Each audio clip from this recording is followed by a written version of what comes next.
Hi friends, இது நேற்று நைட்டுக்குள்ளே mini vlog.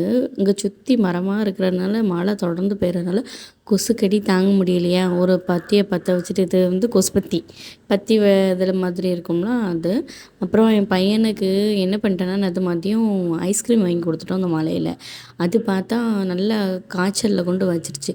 அப்போ நைட்டு போயிட்டு ஆஸ்பத்திரியில் போய் மருந்து வாங்கிட்டு போய் காட்டிட்டு வந்தோம். அவங்க யூரின் டெஸ்ட் எடுக்க சொல்லியிருக்காங்க, காய்ச்சல் குறையாட்ட எடுக்கணும். வர சொல்லியே தோசை மாவு பாக்கெட்டு வாங்கிட்டு கொஞ்சம் சூப்பர் மார்க்கெட்டில் கொஞ்சம் பொருள் வாங்க வேண்டியது இருந்துச்சு, அதையும் வாங்கிட்டு வந்துட்டோம். தேங்காய் சட்னிக்கு வந்து நான் தேங்காய், பொரிகடலை, கருவேப்பிலை, பச்சை மிளகா, இஞ்சி, கொஞ்சம் பூண்டு இதெல்லாம் போட்டு அரைப்பேன். நல்லாயிருக்கும், டேஸ்ட்டு நல்லாயிருக்கும். தோசை மாவையும் கலக்கி வச்சுட்டு என் ஹஸ்பண்டை ஒரு வீடியோ எடுக்க கூப்பிட்டேன்னா இவங்களுக்கு என்னென்னே தெரியாது, வீடியோ எடுக்கிறது அவ்வளோ பிடிக்காது.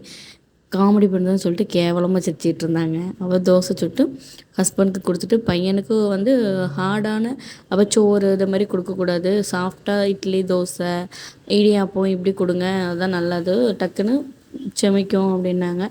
அதையும் பையனுக்கு ஒரு தோசை ஊற்றி கொடுத்துட்டு அவனுக்கு நெய் ஊற்றி தோசை சுட்டு கொடுப்போம். இன்றைக்கி நாங்களும் நெய் ஊற்றி தான் தோசை சாப்பிட்டோம். நெய் ஸ்மெல் நல்லா இருந்துச்சு. தேங்காய் சட்னியும் தோசையும் வச்சு ஹஸ்பண்டுக்கு கொடுத்துட்டு நானும் சாப்பிட்டுட்டு